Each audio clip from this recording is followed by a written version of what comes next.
yang terjadi di dunia sekarang, bahwa banyak investor yang akhirnya melihat Indonesia tidak ada potensi untuk tumbuh, lalu dia kabur. Itu, jadi kita belajar business policies juga dengan memperhatikan public policies. Sekarang kita lihat bagian kedua, public policies. Kasusnya adalah pidato Presiden Jokowi kemarin yang mengumpulkan investor untuk menjual IKN tuh. Itu public policy itu. Tapi saya selalu kasih negative point of view di situ. Bahwa investor asing dulu menganggap Indonesia lukratif sebagai lahan investasi. Karena IKN itu awal-awalnya Presiden Jokowi bilang kita akan punya IKN, yaitu tempat generasi milenial membanggakan Indonesia. Di mana akan dibuat? Di Kalimantan. Saya pertama kali kritik Presiden Jokowi bahwa Kalimantan itu adalah paru-paru dunia. Kita banggakan 100 tahun ke depan. Sekarang digali untuk tanam beton. Tapi Presiden bilang, nggak usah khawatir kalian, tukang kritik. IKN tidak akan memakai dana negara. Dan negara artinya APBN. APBN artinya pajak saya. Oke, silahkan. Walaupun saya sudah kasih kritik bahwa public policy untuk IKN tidak didasarkan pada environmental policies, ethics. Karena Pak Presiden sudah putuskan untuk pindahkan ibu kota, baru dia minta kampus untuk membuat AMDAL. Nah itu dungu cara berpikirnya tuh. Mestinya AMDAL dibuat dulu, baru putuskan secara politik. Yes. Kalau kita belajar di seluruh dunia, ilmu lingkungan itu artinya pastikan AMDAL bersih, baru kasih keputusan. Public policy harus berbasis pada cultural imperatif.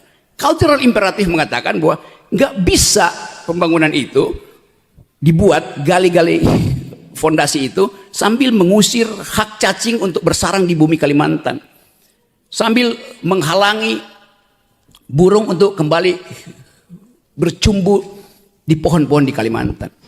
Itu dasarnya. Dan dunia hari ini bicara tentang environmental ethics, bukan bicara tentang infrastruktur. Coba saya lihat implikasinya tuh. Pada waktu IKN dipromosikan, ada dua nama dunia yang ditaruh di situ sebagai oversight committee, sebagai ya semacam konsultan. Satu adalah Raja Arab Saudi. Yang kedua adalah mantan Perdana Menteri Inggris Tony Blair. Pada waktu itu orang merasa bahwa oke, IKN akan jadi simbol investasi yang beradab karena ada uang besar dari Arab Saudi. IKN akan jadi investasi yang bermutu karena akan di-watch oleh Tony Blair yang pro lingkungan. Sekarang dua tokoh itu hilang. Tidak lagi ada di dalam desain itu. Tony Blair tidak jadi atau menolak menjadi konsultan. Raja Arab Saudi mengatakan bahwa SoftBank itu nggak mau biaya itu. Itu yang menyebabkan Presiden kemudian jadi sales promotion boy, bukan SPG, SPB. Yang saya kasihan lihat Presiden, udah kita datanglah semua ini demi Indonesia, nabunglah, investlah di situ, Anda boleh pilih yang 160 tahun silahkan. Dapat konsesi 160 tahun. Yang mau pilih investasi di bidang pendidikan ada, yang mau pilih investasi di bidang turisme ada, semuanya dipamerkan. Di belakang layar itu Presiden kasih grafiknya, inilah ibu kota kita. Memang cantik betul ibu kota itu, tapi cantiknya cuma ada di laptop Presiden. Kita nggak bisa bayangkan apa bentuk ibu kota itu misalnya 10 tahun ke depan itu. Kalau itu dikatakan sebagai temuan teknologi, teknologi itu berubah setiap 8 jam. Handphone yang Anda pegang sekarang, 8 jam lagi jadi obsolete, jadi usang gitu. Jadi kalau dibilang demi milenial berpikir, ngapain saya berkantor di IKN? Milenial berkantor di hub, berkantor di cloud. Coba saya tunjukkan kontrasnya. Saya kasih kritik yang tajam aja. Sebulan lalu ada berita, Anda bisa lihat di YouTube. Seorang perempuan Indonesia, arsitek yang belajar di Amerika, dia warga negara Indonesia yang pergi ke luar negeri dulu karena kerusuhan 98. Dia sekarang jadi pembicara utama di semua seminar dunia yang bertema pembangunan pemukiman ruang angkasa. Dia kasih kuliah di Harvard, dia ngomong di Stanford, dia diundang oleh Elon Musk. Tugas dia adalah merancang pemukiman di Mars. Ini perempuan warga negara Indonesia. Sementara presiden dia masih menggali-gali beton di Kalimantan. Coba bayangkan jarak intelektualnya, jarak digitalnya, jauh sekali. Nah, inspirasi apa yang mau kita dapatkan dari IKN? Nggak ada apa-apa di situ. Jadi, yang saya mau terangkan tadi bahwa public policy yang diputuskan oleh presiden tidak berbasis pada analisis prospektif. Presiden nggak pernah berpikir bahwa nggak ada orang yang 10 tahun lagi atau bahkan apalagi 2045, 100 tahun lagi membanggakan beton. Itu intinya. Jadi saya ingin balik ke sini ke Sukabumi. Saya suka pada bumi itu. Karena bumi itu adalah Gaia, dalam bahasa Latin Mother Earth.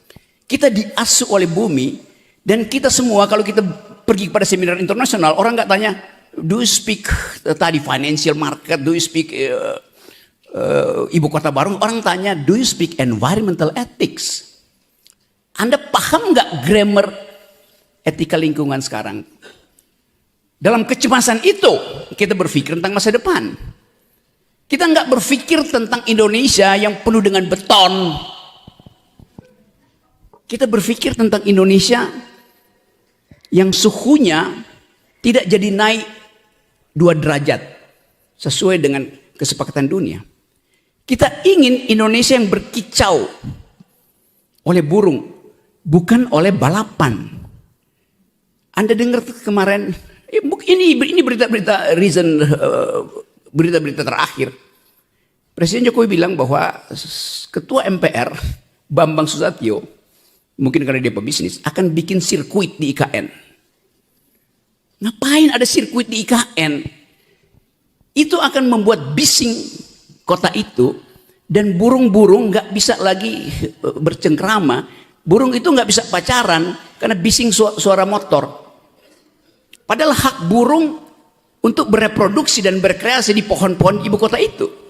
Jadi nggak ada public policy dirancang dengan determinasi environment. Begitu ibu kota didirikan, itu setiap hari mungkin 100 private jet akan mendarat di Kalimantan. Untuk apa? Untuk KKN, untuk korupsi. Untuk bujuk menteri supaya dia dapat investasi lebih banyak tuh. Jadi itu yang saya maksud, kita tidak bikin procrastinating terhadap keadaan yang mungkin sekali memburuk di masa depan. Nah, kesalahan dari kebijakan publik Pak Jokowi, dia nggak mau dengar suara dari Universitas Muhammadiyah Sukabumi yang punya mental, punya kemampuan untuk memberi kritik melalui suku raga tadi. Karena Pak Jokowi datang dari suku ragu, ragu-ragu terus tuh.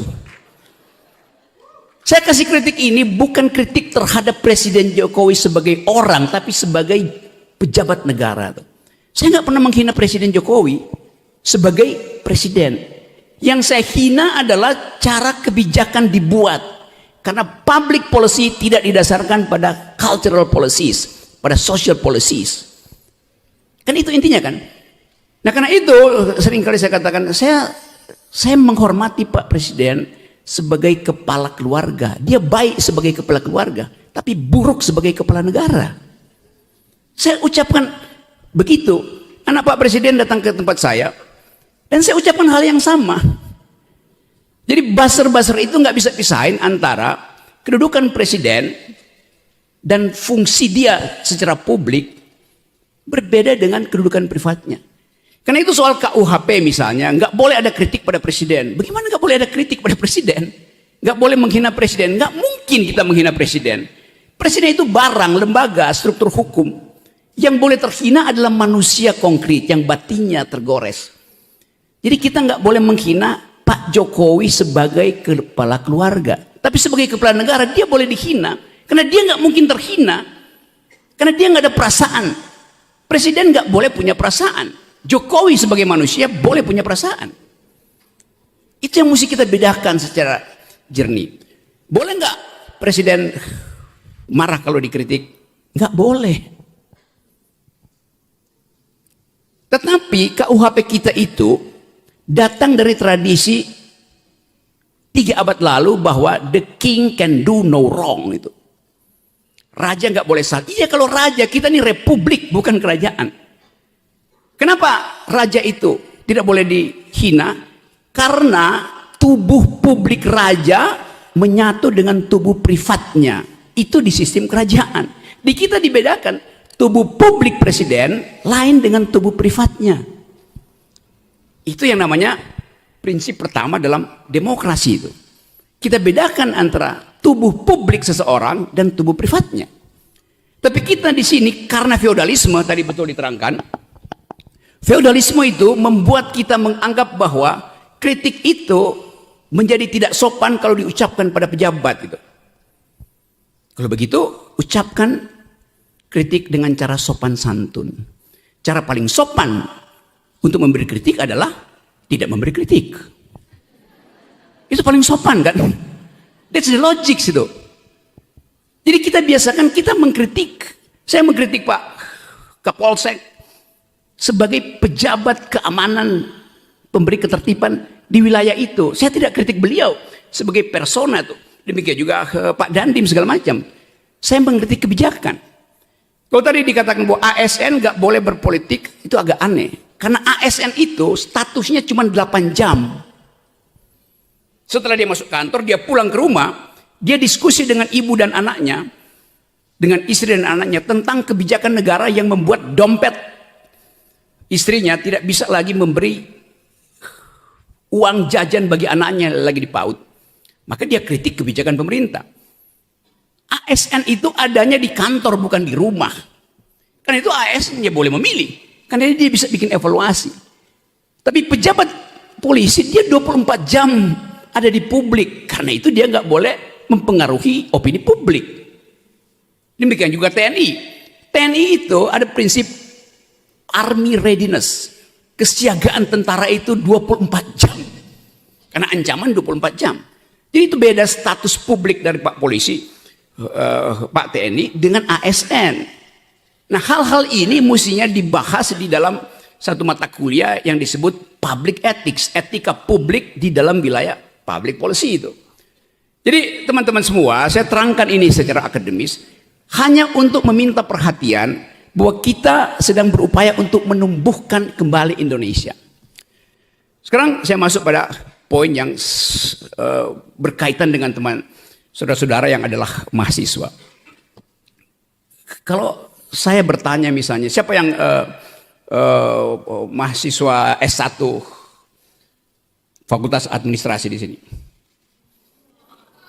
Banyak tuh. Kamu, siapa nama kamu? Ya. Berdiri boleh, berlutut boleh.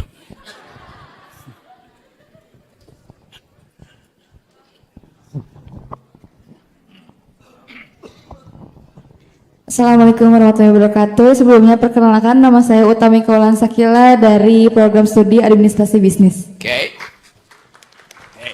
Apa yang kamu bayangkan? Kamu semester berapa sekarang? Semester 7. Rencana DO semester berapa? Rencana DO sih nggak ada ya. Kalau misalnya lulus sih ada tahun depan insya Allah, amin. Oke, jadi teman kita ini dia nggak punya rencana DO. Saya sekolah di 5 fakultas itu, fakultas teknik, fakultas ilmu hubungan internasional, fakultas hukum, fakultas ekonomi, fakultas filsafat. Saya belajar di 5 fakultas. Saya hanya lulus di jurusan filsafat. Lalu orang bilang, saudara Rocky Anda DO kan dari UI, 4 fakultas DO? Enggak. UI yang saya DO kan dari rencana studi saya. Itu. Benar, serius.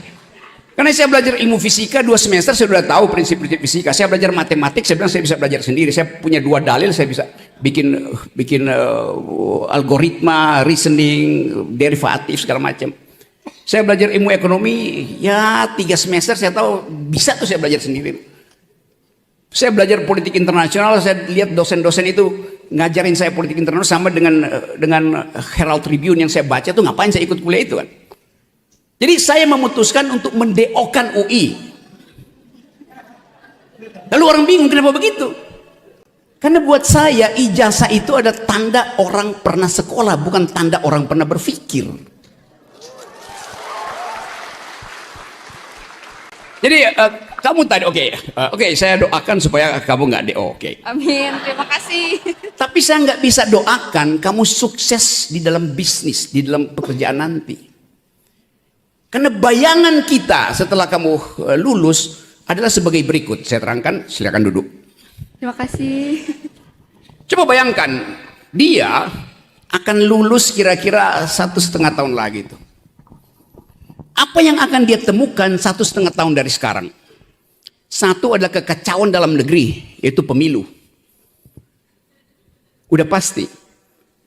Yang kedua, kalaupun ada presiden baru 2024 ketika dia lulus akan dipusingkan oleh utang luar negeri yang mungkin udah sampai, kalau digabung dengan swasta udah 17.000 triliun tuh. Bayarnya itu tadi saya lihat di situ. Biaya untuk belajar di fakultas di S2 Universitas Muhammadiyah ini itu berapa tadi? Semester 1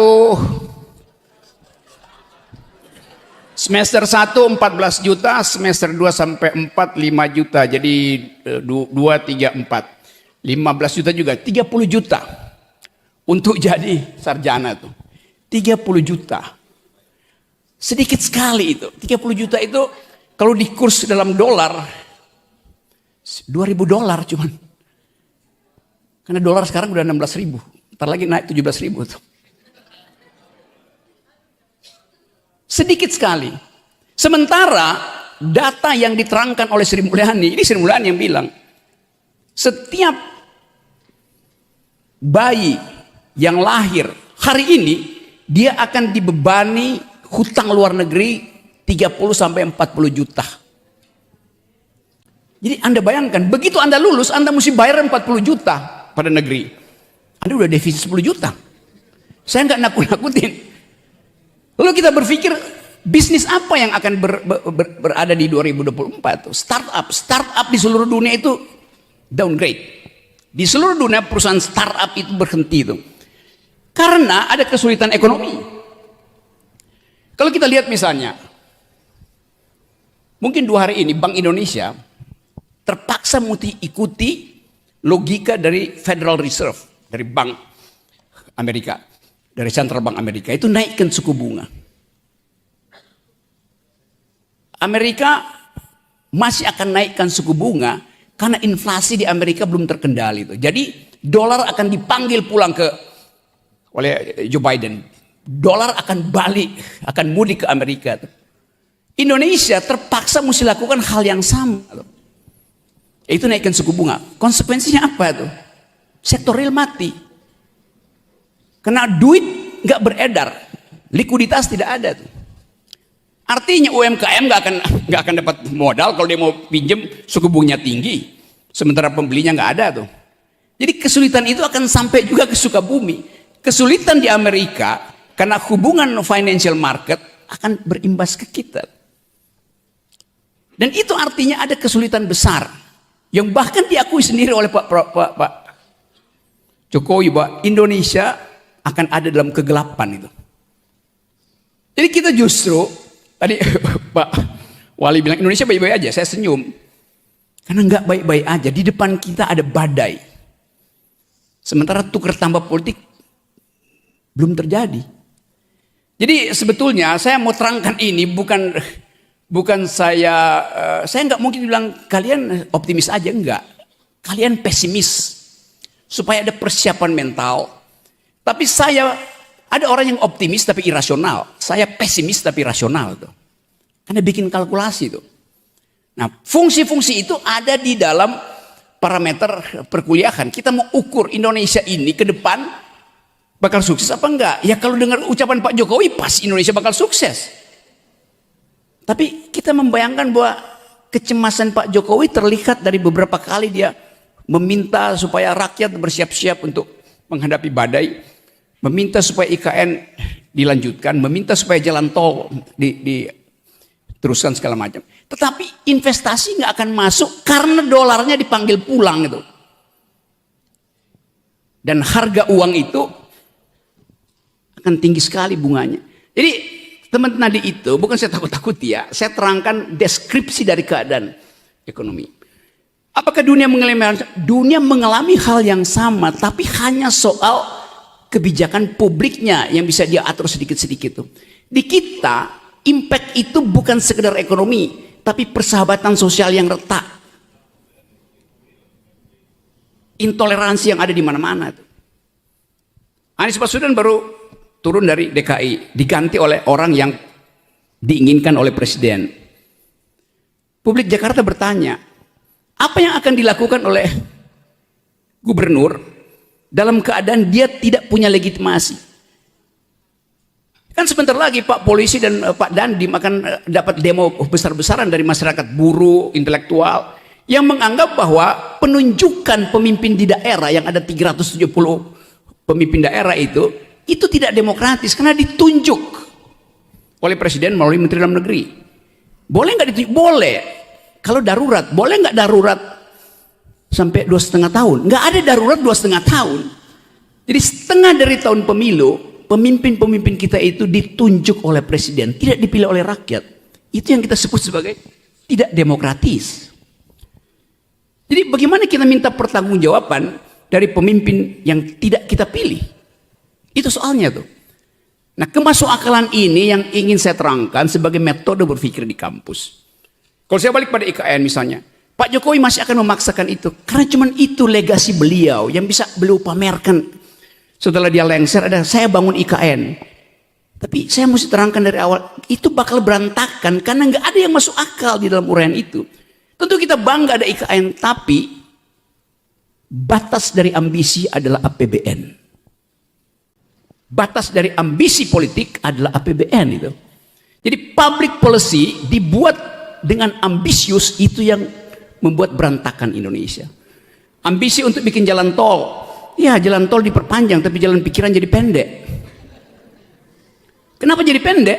Karena per hari ini kalau kita belajar public policy, kita ingin public policy itu menghasilkan otak yang bermutu. Faktanya hari ini stunting, mereka yang kekurangan gizi hampir 2 digit Indonesia. Jadi anak-anak kita yang hari ini kekurangan gizi, 10 tahun lagi otaknya akan menciut 25% karena nggak ada nutrisi. Jadi bagaimana mungkin bonus demografi itu kita peroleh kalau peralatan untuk bersaing di tingkat dunia itu yaitu otak dimiskinkan karena presiden lebih memilih membuat jalan tol daripada menyediakan nutrisi bagi otak anak-anak.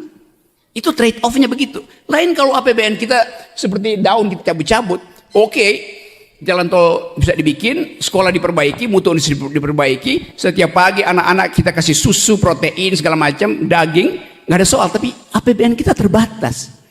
Waktu presiden memilih kebijakan publik pro infrastruktur, trade off-nya adalah kesejahteraan harus dikurangi. Itu konsep dasar. Karena APBN itu sangat terbatas tuh. Jadi presiden masih ingin melanjutkan infrastruktur IKN terutama itu. Tapi buat saya misalnya ya oke, silakan bikin IKN, tapi jangan pakai pajak saya. Dulu presiden bilang nggak ada APBN, sekarang akan dipakai APBN tuh. Mungkin 20-30% atau bahkan 40% pakai APBN. Artinya pajak saya akan dipakai untuk bangun ibu kota negara. Boleh nggak? Boleh. Kalau saya setuju. Saya nggak setuju ibu kota negara karena melanggar hak generasi muda untuk menikmati udara bersih, melanggar prinsip-prinsip AMDAL. Karena itu saya nggak setuju. Karena itu jangan ambil pajak saya. Lalu orang debat, pajak Pak Rocky mesti dipakai. Saya akan bayar pajak kalau pajak saya itu dinikmati oleh tetangga saya yang tidak bisa bayar pendidikan. Maka saya rela. Saya rela pajak saya dipakai oleh komunitas yang miskin pendidikan. Saya nggak rela pajak saya dipakai IKN yang nantinya akan jadi fasilitas untuk tukar tambah dengan oligarki. Itu prinsip keadilannya di situ tuh. Jadi sekali lagi teman-teman, saya berupaya untuk menyelundupkan pikiran kritis ke kampus. Supaya kampus itu tumbuh secara mandiri di dalam metodologi itu. Yang sering saya katakan bahwa hanya di kampus kita bisa bertengkar tanpa sentimen. Karena di kampus kita diajarkan untuk bertengkarlah dengan argumen tuh. Jadi sekali lagi itu intinya, dan mungkin ada percakapan di antara kita yang bisa memungkinkan orang melihat bahwa di Universitas Muhammadiyah Sukabumi ada surplus akal pikiran. Terima kasih.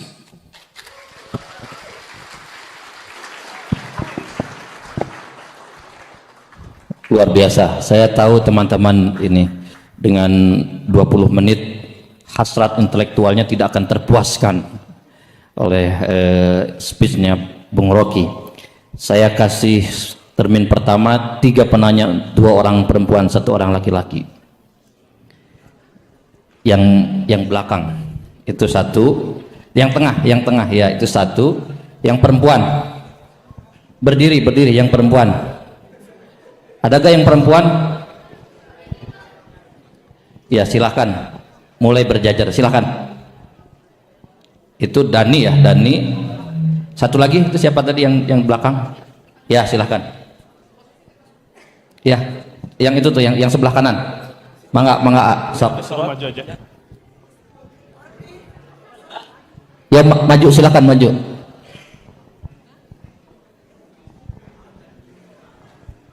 Baik. Assalamualaikum warahmatullahi wabarakatuh. Perkenalkan, nama saya Nendang Yusuf dari Fakultas Hukum. Yang menjadi pertanyaan saya, bagaimana kita bisa menata demokrasi Indonesia menjelang pemilu 2024 ketika presidensial threshold masih terus diterapkan, ketika partai politik yang telah lulus verifikasi daripada KPU tidak dapat memberikan dukungannya atau pilihannya kepada rakyat Indonesia. Bagaimana kita bisa menata demokrasi Indonesia gitu? Terima kasih. Baik, berikutnya. Ya, silakan. Ditampung dulu, Bang ya. Bismillahirrahmanirrahim. Assalamualaikum warahmatullahi wabarakatuh. Perkenalkan Bung, nama saya Rahmat Wijaya Ramadhani dari program studi administrasi bisnis. Saya ingin bertanya masalah, ada dalam istilah perpolitikan yang disebut sebagai presidensial threshold, dan ada wacana bahwa tahun ini presidensial threshold akan dibuat 0%, yang awalnya 20%, dan itu bakal menjadi sesuatu yang menarik menurut saya. Dan saya ingin bertanya kepada Bung Rocky Gerung, apa yang nanti akan terjadi ketika presidensial threshold 20% diganti dengan 0%? Segitu paling betul. Baik, berikutnya 1 lagi. Mahasiswi. Ya, boleh, silakan. Bismillahirrahmanirrahim. Assalamualaikum warahmatullahi wabarakatuh. Nama saya Panji Setiaji, jurusan administrasi dari Institut Manajemen Wisata Indonesia. Tadi kan Pak, banyaknya bahwa lebih banyak mengandalkan sebuah ijazah dibanding sebuah berpikir. Bagaimana korelasi pejabat negara yang lebih kecil dominannya terhadap sebuah pemikiran, hanya mengandalkan keuntungan pribadi, masalah termasuk IKN itu sendiri. Karena kan ada kendala-kendala seperti itu, apalagi seperti sekuit dan yang lain gitu. Jadi menata demokrasi itu mereka itu dengan cara apa sih? Apakah hanya kepuasan hasrat sendiri karena sebagai kepentingan diri pribadi sebagai pejabat? Ya, Assalamualaikum warahmatullahi wabarakatuh. Dijawab dulu Bang. Ya.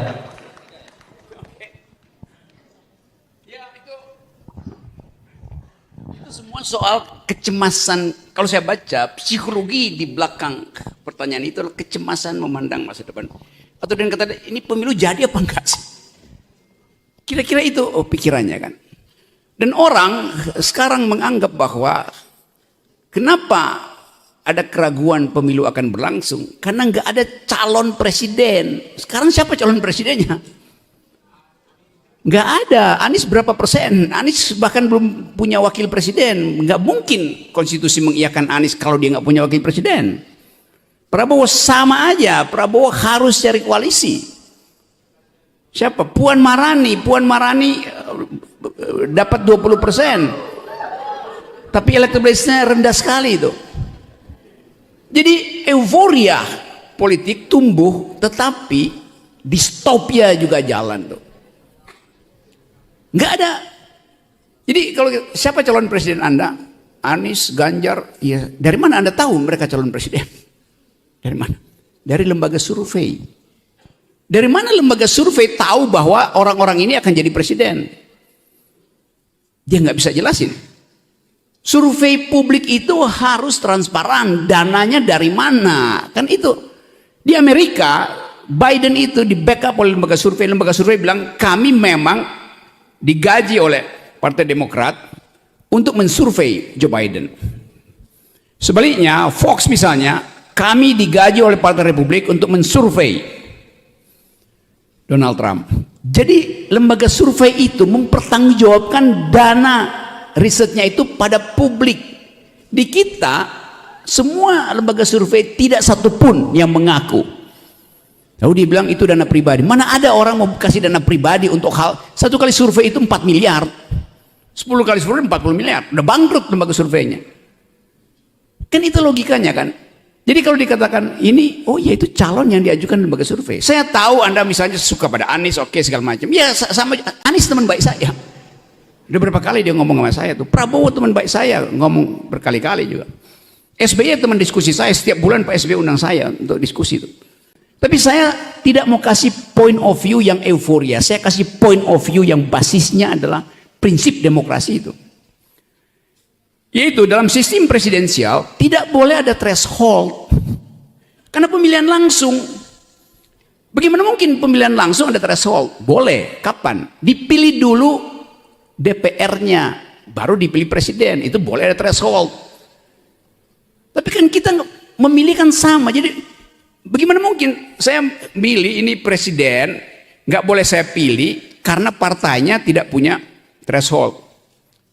Kapan kita tahu dia tidak punya threshold? 2019. 2019 itu memilih presiden 2019. Memilih 2024 dasarnya adalah suara parlemen 2024, bukan pakai 2019. Kan DUNGU. Iya. Masa Anda masuk bioskop bilang, saya ditanya sama petugas, mana karcis Anda? Nih, lo ini udah dipakai oleh teman Anda seminggu lalu, ngapain Anda pakai lagi? Ditempelin sama satpam kan? Kan itu berbohong itu namanya. Tapi dipaksakan juga. Nah, itu yang saya ingin supaya prinsip ini menata demokrasi itu mulai dengan 0%. Nggak ada di dalam konstitusi kita dikatakan bahwa pemilihan presiden harus punya tiket 20%. Di mana di konstitusi disebut begitu? Konstitusi kita cuma bilang calon presiden dan wakil presiden dipilih oleh partai politik atau gabungan partai politik. Lalu dikatakan lagi dalam konstitusi, tapi gabungan itu harus memenuhi 20%. Ada di konstitusi. Konstitusi mana? Konstitusi Wakanda. Undang-Undang Dasar 45 nggak ada aturan itu. Itu yang mesti disuarakan oleh kaum intelektual. Kalau enggak akan dijebak juga akhirnya. 20% itu adalah permainan oligarki untuk beternak politisi baru. Itu intinya. Dan kita enggak ingin negeri ini diternakkan kembali oleh oligarki. Jadi kecurangan itu akan terjadi. Apalagi tadi yang tanya? Soal, udah, saya kira dua-duanya soal itu tadi. Yang terakhir soal apa ya? Oke, saya kira saya udah jawab ya. Soal apa? Ia berpikir IKN tadi. Kan tadi saya terangkan bahwa IKN itu dijanjikan sebagai tempat yang nanti sangat bermanfaat bagi generasi milenial. Oke. Sekarang kita bayangkan milenial dalam 8 jam ke depan itu dia nggak akan akses situs IKN yang nggak ada isinya itu. Milenial itu pergi pada apa namanya BTS Army apa tuh? Ya, yang band Korea itu kan. Jadi ide milenial itu comply dengan ide new cultural identity itu. Coba kita tanya, sekarang Pak Jokowi tawarkan, oke, investor datanglah ke IKN, bangun perumahan di situ, bangun mall, bangun hotel, bangun sirkuit. Pertanyaannya, berapa banyak ASN dari Jakarta yang bersedia pindah ke ibu kota itu? Dalam survei terakhir 80% pegawai negeri ogah pindah ke situ. Lalu siapa yang akan masuk mall? Siapa yang akan menempati perumahan itu? Ya ular, cacing, burung. Karena tadi perencanaannya itu hanya ingin menghasilkan legacy. Saya pernah bicara terus terang di dalam satu forum dengan beberapa petinggi partai, menteri. Coba Pak Jokowi buat satu radical break, satu tindakan radikal itu. Saya sebagai kepala negara menginginkan threshold 0%, karena itu yang konstitusional. Itu Pak Jokowi akan melonjak legitimasinya, elektabilitasnya naik, dan akan dikenang sebagai bapak demokrasi berikut setelah SBY. Itu legasinya yang akan diingat orang. IKN itu nggak akan diingat orang. Jalan tol nggak akan diingat orang. Di Korea banyak orang sekarang bongkar jalan tol. Karena nggak penting lagi jalan tol, karena public services, transportation udah jalan. Jadi konsep itu yang, jadi poin saya begini, kalau Anda baca koran, do think the unthinkable. Lihat koran itu dari belakang, di belakang headline itu ada apa. Bayangkan dalam imajinasi kita bahwa ucapan Sri Mulyani itu Ibu Sri Mulyani teman baik saya. Jadi kalau Ibu Sri Mulyani mengucapkan sesuatu yang kritikal, kan Sri Mulyani bilang ekonomi kita berbahaya. Artinya dia baru dapat teguran dari World Bank, dari IMF. Hal yang bisa dia ucapkan di sidang kabinet. Jadi dia muter. Ini IMF bilang bahwa Indonesia ada dalam keadaan bahaya. Bukan IMF bilang, dia melapor pada IMF supaya IMF tegur presiden. Kan begitu cara membaca public policy atau public announcement. Jadi itu yang saya terangkan. Tentu detailnya masih banyak, tapi karena ini forum akademis saya tahan-tahan. Bagian yang terlalu berbahaya saya tinggalkan sebagai gosip nantinya. Jadi teman-teman, saya senang karena ada pertanyaan yang betul-betul tajam. Memang pemilu bisa jalan nggak kalau 20%? Bukankah itu artinya orang yang terpilih adalah orang yang diasuh kembali oleh oligarki? Itu poinnya. Yang kedua tadi, IKN itu buat milenial apa enggak? Tanya aja pada milenial. Mana milenial peduli dengan ibu kota? Jadi biarkan ibu kota negara itu pindah ke Kalimantan, ibu kota bisnis tapi Jakarta, tapi ibu kota pikiran ada di Sukabumi. Menjadi salah satu penyebab krusial penurunan demokrasi. Praktik ini telah berakar dalam masyarakat dan berdampak negatif pada interaksi politik. Selain itu, oligarki semakin memperburuk kondisi demokrasi. Hubungan antara kepentingan politik dan kekuasaan menciptakan budaya pemerintahan yang tidak sehat. Budaya feodalisme juga berkontribusi pada kebingungan berpikir di kampus. Diskusi yang seharusnya berbasis argumen seringkali digantikan oleh eksploitasi sentimen.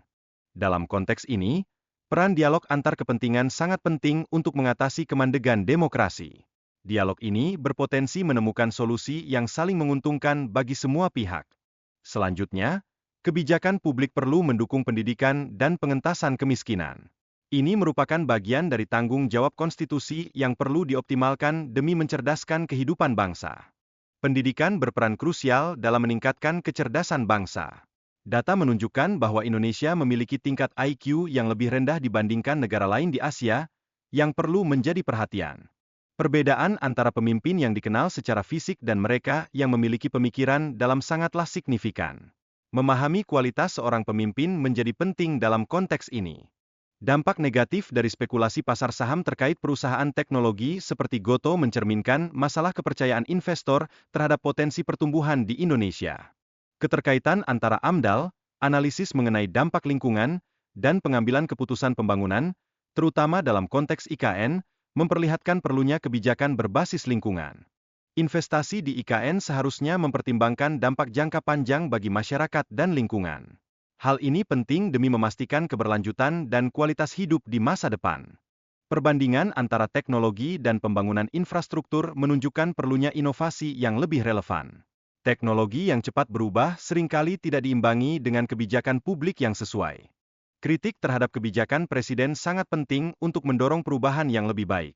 Suara masyarakat dan akademisi perlu didengar demi efektivitas dan inklusivitas kebijakan yang diambil. Adanya perbedaan status publik antara ASN, polisi, dan TNI berkaitan erat dengan tanggung jawab mereka terhadap masyarakat serta perbedaan waktu kerja yang berlangsung. Kondisi ekonomi yang dihadapi mahasiswa saat ini, termasuk beban utang luar negeri yang terus meningkat, menjadi tantangan besar bagi generasi mendatang setelah mereka lulus. Dampak kenaikan suku bunga terhadap sektor real dan UMKM harus diperhatikan. Likuiditas yang rendah menyulitkan pelaku usaha untuk mendapatkan modal, yang menciptakan kesulitan ekonomis. Di sisi lain, investasi di Indonesia terancam oleh kondisi ekonomi global yang sulit, termasuk tingginya suku bunga dan permintaan dolar. Hal ini menyulitkan pelaksanaan proyek ambisius seperti IKN. Keterbatasan legitimasi pemimpin daerah yang ditunjuk oleh pemerintah pusat menimbulkan keraguan di kalangan masyarakat. Situasi ini berpotensi memicu protes dan penolakan terhadap kebijakan yang diambil. Kesejahteraan masyarakat terancam akibat fokus yang berlebihan pada pembangunan infrastruktur. Kebijakan publik perlu seimbang agar tidak merugikan sektor pendidikan dan kesehatan, terutama bagi anak-anak. Kecemasan masyarakat terhadap masa depan pemilu mulai muncul karena tidak adanya calon presiden yang jelas. Ini menciptakan keraguan tentang bagaimana pemilu akan berlangsung. Banyak pihak mempertanyakan apakah ambang batas 20% ini menguntungkan sistem demokrasi atau justru memperkuat oligarki. Ini memunculkan diskusi seputar transparansi pemilu. Proyek Ibu Kota Negara, IKN, diharapkan dapat memberikan manfaat bagi generasi milenial, namun banyak pegawai negeri enggan pindah ke lokasi baru tersebut. Ini menimbulkan pertanyaan tentang keberlanjutan IKN. Kepentingan generasi milenial dalam pemindahan ibu kota negara menjadi sangat dipertanyakan. Banyak dari mereka lebih peduli pada isu sosial dan ekonomi ketimbang lokasi fisik IKN. Pembenahan dalam proses pemilihan pemimpin sangat diperlukan untuk menghindari praktik transaksional. Ini penting agar pemimpin yang terpilih benar-benar memperhatikan kepentingan rakyat. Politik identitas di Indonesia menciptakan perpecahan di kalangan masyarakat. Hal ini menjadi tantangan untuk menciptakan demokrasi yang inklusif dan adil bagi semua kalangan. Terdapat beragam pandangan mengenai identitas negara di Indonesia, termasuk ide negara Islam dan sekuler. Ini menunjukkan keragaman pemikiran dalam proses pembentukan identitas negara. Proses pengesahan Pancasila melibatkan debat yang panjang dan berbagai identitas. Ini memberikan landasan bagi toleransi dan keragaman dalam masyarakat. Identitas bukanlah sesuatu yang statis, melainkan selalu dalam proses perkembangan. Seiring waktu, pemikiran dan keyakinan individu dapat berubah, mencerminkan dinamika masyarakat. Dosen yang tidak mengikuti perkembangan jurnal akademik berisiko kehilangan pengetahuan terbaru. Ini berdampak pada kualitas pendidikan yang diberikan kepada mahasiswa. Optimalisasi penggunaan potensi otak sangat penting untuk mencapai kecerdasan maksimal. Setiap individu didorong untuk memaksimalkan pemakaian otaknya dalam kehidupan sehari-hari. Kritik dalam berpikir dan berdebat sangat penting dalam proses pembelajaran. Ini menciptakan lingkungan yang mendukung pertukaran ide serta peningkatan pemahaman. Kebutuhan akan reformasi dalam pendanaan pendidikan di daerah sangat mendesak. Anggota DPRD perlu memiliki akses lebih baik untuk mendukung kunjungan kepada konstituen. Ketidakadilan dalam alokasi dana untuk guru honorer menjadi perhatian. Gaji yang diberikan seringkali tidak mencukupi, sehingga memerlukan perhatian serius dari pemerintah pusat. Sistem pemilu yang ideal perlu mengadopsi pendekatan federal. Dengan cara ini, daerah akan lebih berdaya dan dapat disesuaikan dengan aspirasi masyarakat lokal. Percakapan akademis sangat penting untuk menguji pemikiran politik dan konsep-konsep yang ada. Universitas Muhammadiyah Sukabumi berinisiatif membuka ruang diskusi publik. Filsafat mungkin sering dianggap menyesatkan, namun sebenarnya dapat membantu menemukan kebenaran. Berpikir filosofis mendukung individu untuk berada di jalur yang benar. Beroposisi bukan untuk kekuasaan, melainkan untuk menghalangi kebodohan. Diskursus politik sangat diperlukan agar tidak ada jarak antara pemikir dan pembuat kebijakan. Rocky Gerung menghidupkan kembali nuansa akademik yang telah lama hilang. Ia mendorong mahasiswa untuk berpikir kritis melalui karya-karya filsafat dan sejarah intelektual. Buku, The History of Western Philosophy, karya Bertrand Russell merupakan referensi penting. Buku ini mencakup berbagai pemikiran dari filsafat Islam hingga Yunani, menjadi kompendium pengetahuan. Membaca karya-karya seperti Al-Muqaddimah oleh Ibn Khaldun sangat berharga. Ini membantu mahasiswa memahami asal-usul pengetahuan serta argumen dalam sejarah ilmu pengetahuan.